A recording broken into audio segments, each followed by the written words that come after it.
lesson, the fourth chapter, analytical chemistry. Analytical nothing but determination of the chemical components in the given sample. The determination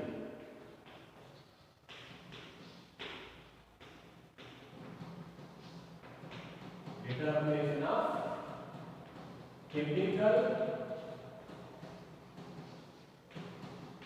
components in the given sample. The given sample is called analysis. It's called analysis. Okay. So the determination of chemical components in the given sample, that is called analysis. It means what? It means, so we know that soaps and detergents, they are made up of chemicals, is it? Soaps and detergents, they are made up of chemicals, is it? Detergents are made up of chemicals, yes or no? Chemical name of the soap, sodium stearate, is it? So, chemical name, that is sodium stearate. Sodium stearate. So formula, have you remember the formula? Sodium stearate, C17H35 COO Na. Is it? So this is it. So chemical formula, sodium stearate C17H35 COO Na. Why I am telling that one? So coming to point of analysis, the determination of chemical components in the given sample. It means that soap is made up of which chemicals? Soap is made up of which chemicals, that you have to find out. So that is called analysis. The determination of chemical compounds in the given sample, that is called analysis. So it means, for example, soap. So it's, we already know this one. So that we learned in the previous year 9th standard, and its chemical formula, that is C17H35COO. So it means in that soap, which are the chemicals are present. So we have to analyze that one. That is called analysis. Two types of analysis. Analysis you will see two types in chemistry. That is, one is a qualitative analysis, another one is a quantitative analysis. So in analysis you will see two types. That one is a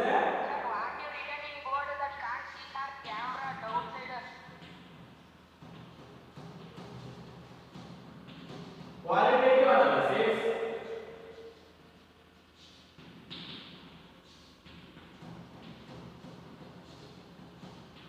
Quantitative analysis. So in analysis we will see two types. One is a qualitative analysis, another one is a quantitative analysis. Qualitative analysis nothing but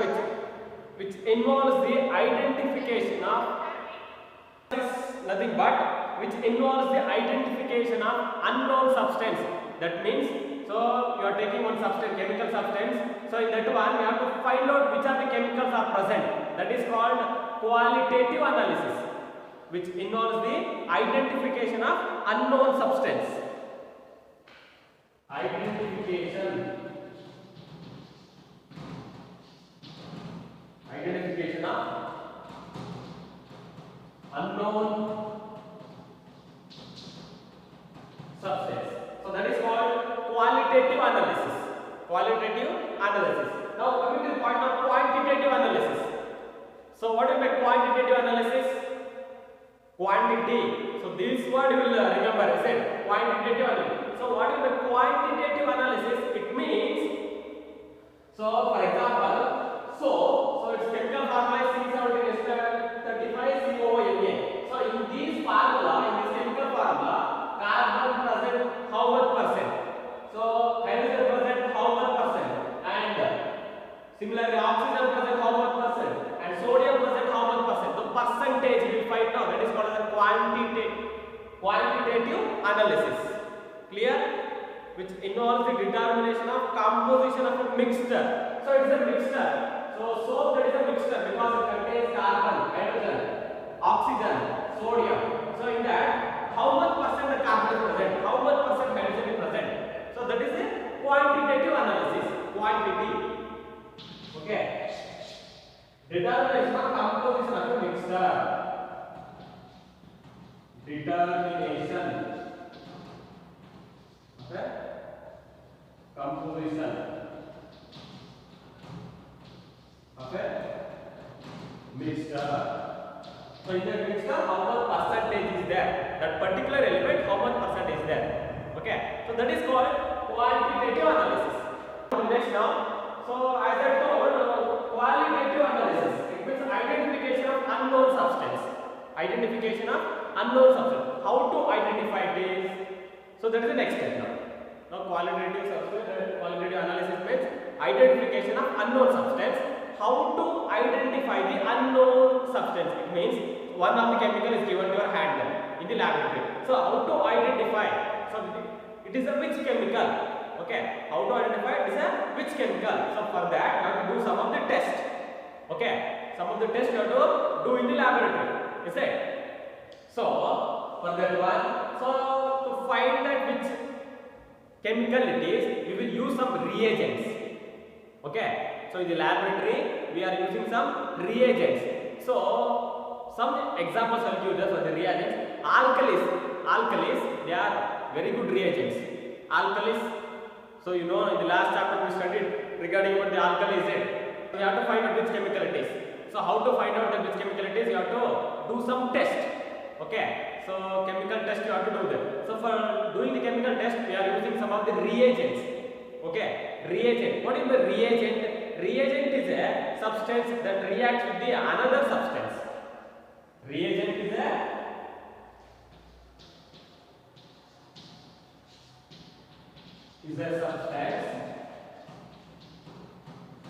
substance which reacts with another substance.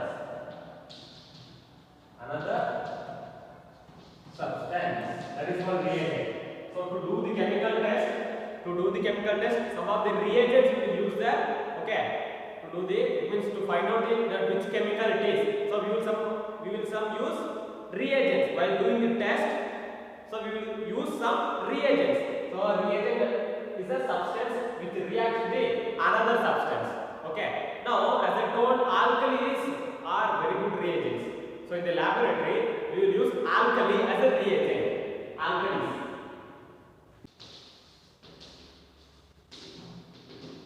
Alkalis.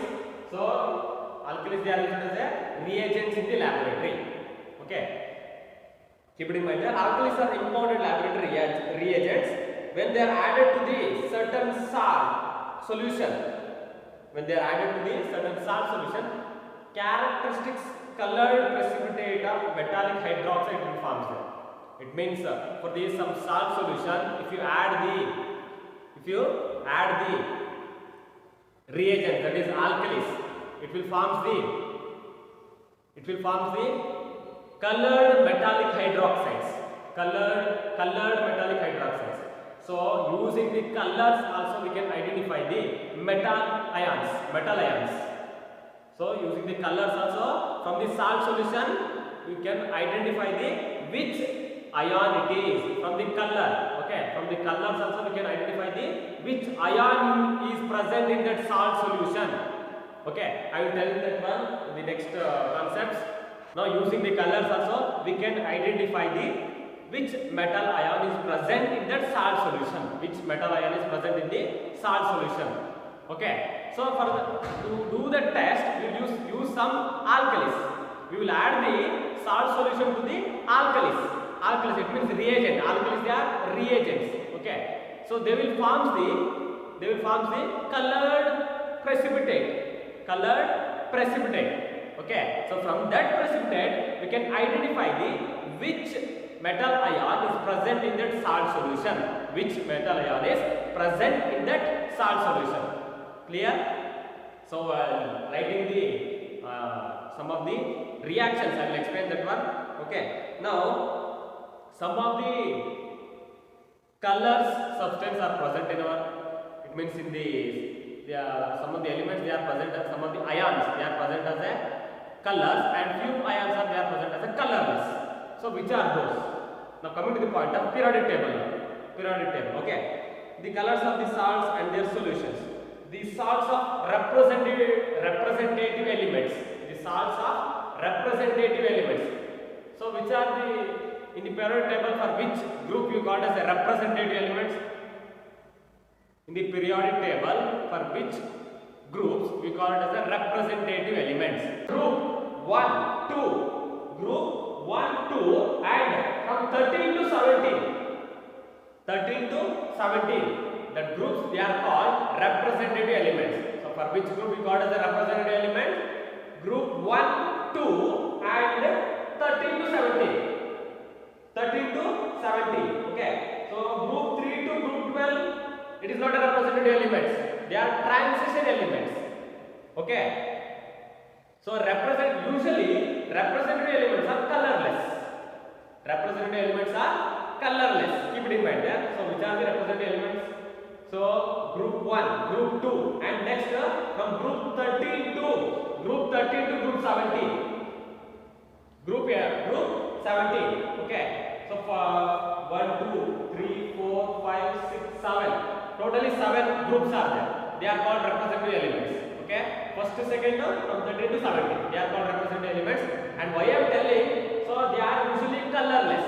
They are usually colorless. Now can you look at the periodic table here? Now coming to the point of transition elements. So transition elements from group 3 to group 12. They are called transition elements.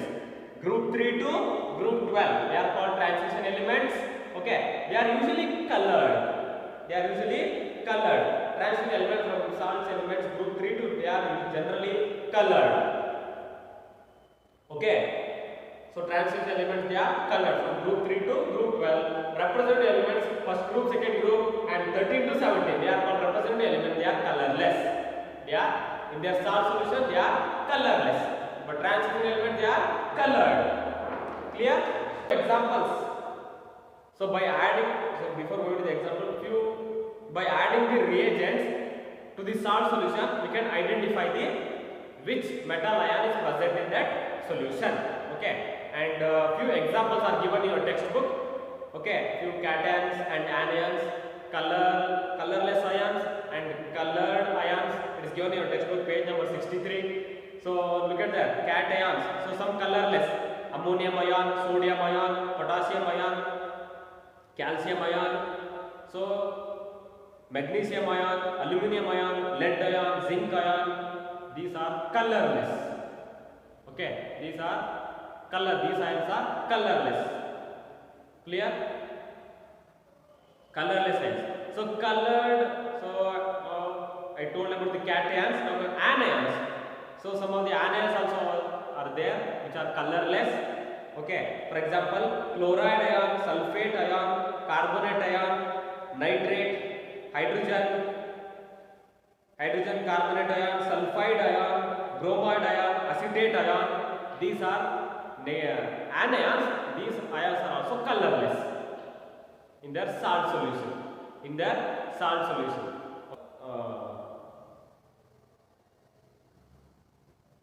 Yes, look at the cation there. Ammonium ending with the IUM. Cations usually ending with the I. Which are they are ending with the IUM.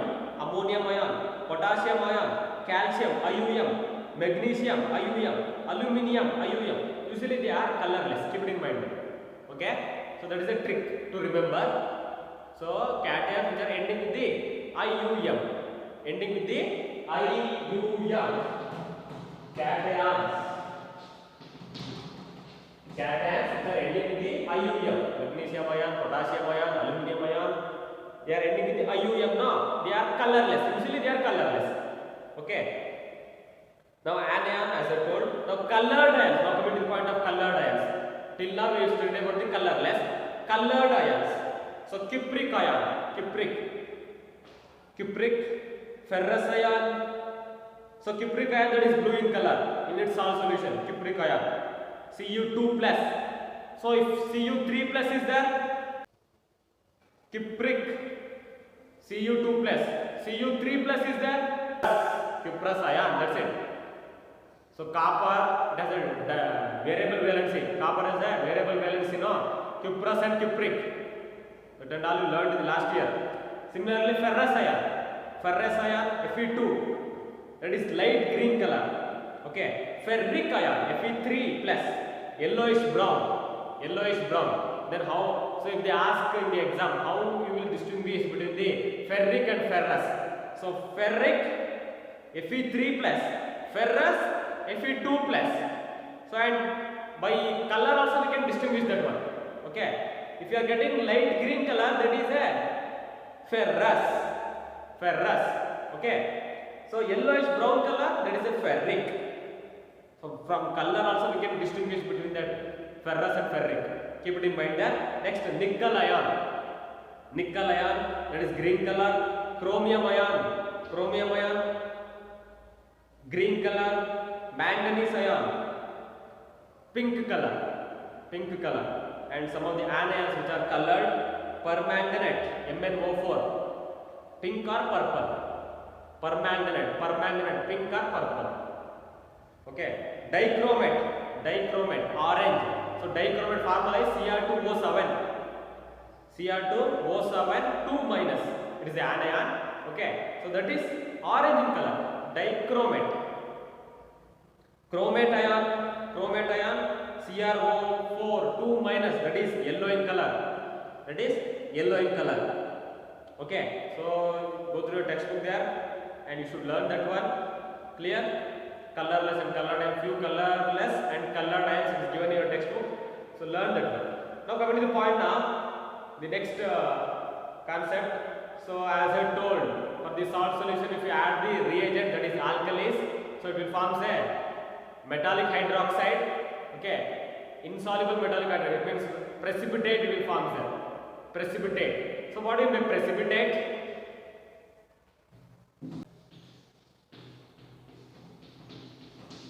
Yes, what is the precipitate? This is all learned in the last year. Everything forget there. Everything forget. Precipitate. Precipitate is the process formation of an insoluble solid when solutions are mixed. So what is the precipitate? Precipitate is the process of formation of an insoluble solid. Formation of an insoluble solid. Formation of an insoluble solid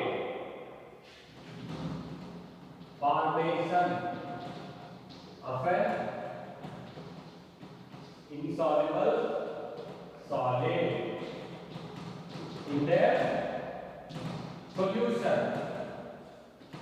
In the solution. Okay, that is called precipitate.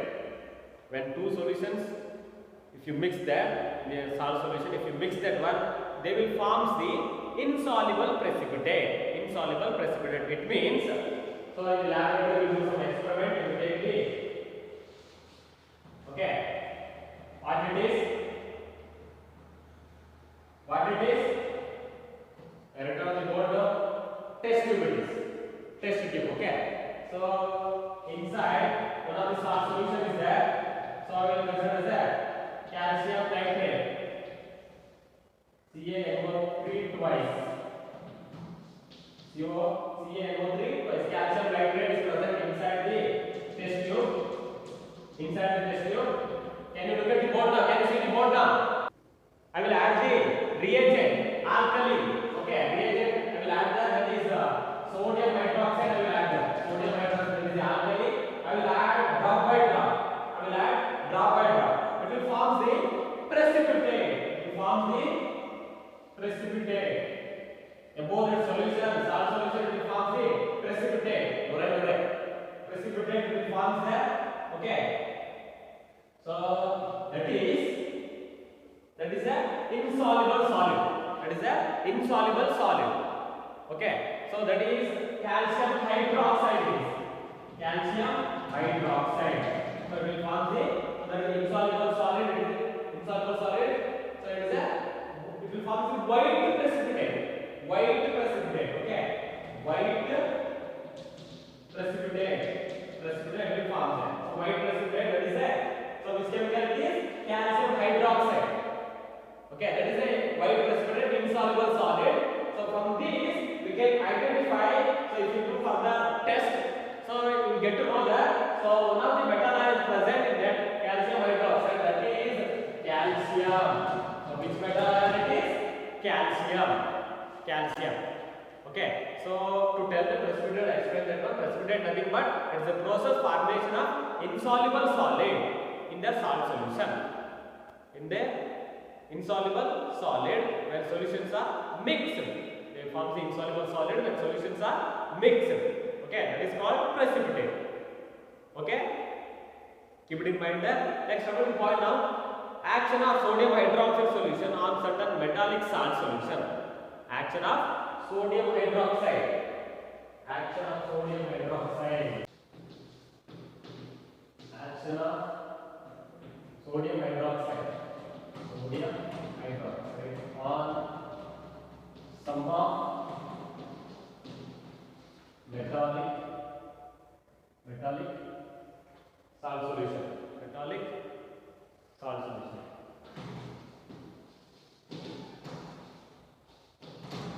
So action of sodium hydroxide. The sodium hydroxide is the alkali reagent.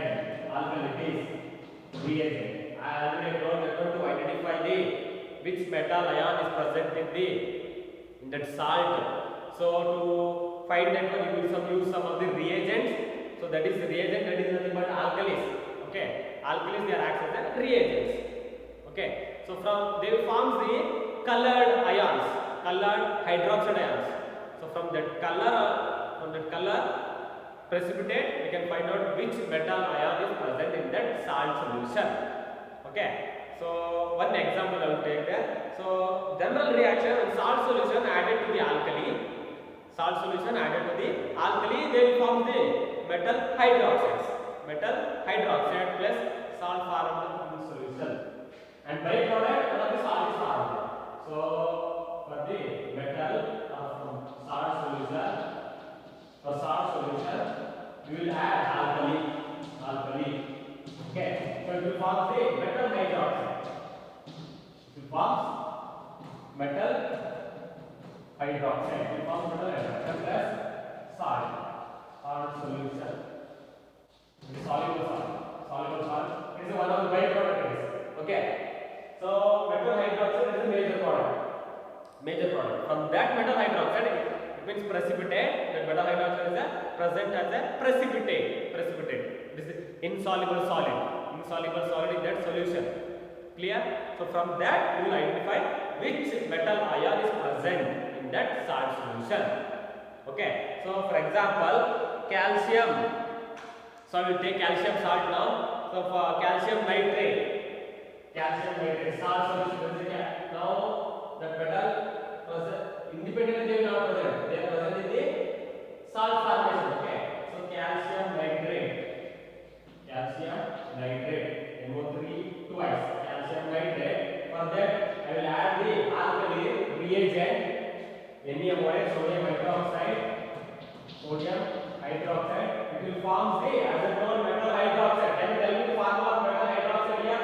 What it will form?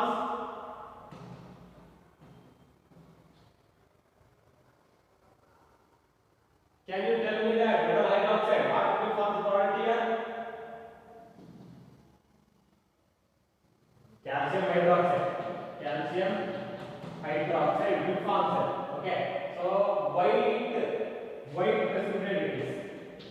White precipitate, it means it is a white precipitate. So color is white precipitate. So white precipitate means insoluble in the salt solution. Insoluble. So downward arrow, I told in the last class, downward arrow indicates the precipitate formation in that solution. Plus byproduct, as I told, sodium nitrate will form that.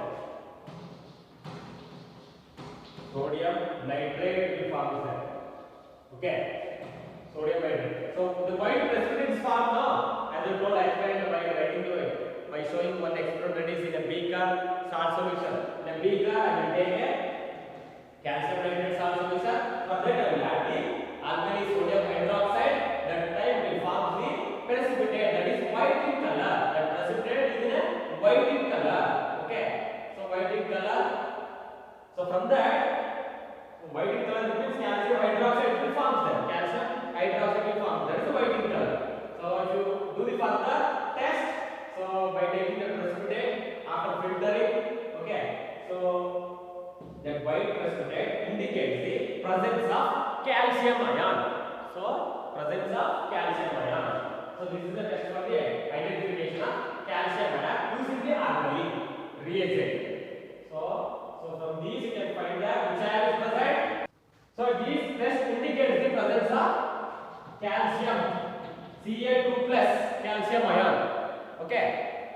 So from white precipitate formula, from that indicates that calcium ion is present in that salt solution. Okay. So one more, the second, iron. So in iron we will see variable valency, ferric and ferrous. I already told that one, is it? Now first I will take ferrous salts. Ferrous salts. Ferrous salts. Ferrous salts. So what is the valency of the ferrous? Fe2 plus. Fe2 plus ion. Ferrous Fe2 plus. Ferric Fe3 plus. Ferric Fe3 plus. So from these, how to identify the solution? Okay. So that ferrous present as a the salt of ferrous sulfate FeSO4. Ferrous sulfate. That is the salt. Ferrous sulfate. For these, if you add the alkali sodium hydroxide NaOH, it will form the ferrous hydroxide FeOH twice plus what will be the byproduct? Sodium sulfate Na2SO4. Na2SO4. So it is a precipitate. Ferrous sulfate, ferrous hydroxide. It is a precipitate. That is dirty green color. It is in the dirty green color. Dirty green precipitate. Dirty green color. That is a precipitate. That is an insoluble solid. So from these we can identify the metal ion that is present as a. So here ferrous is a metal ion present in that solution, salt solution. So which ion? Ferrous ion.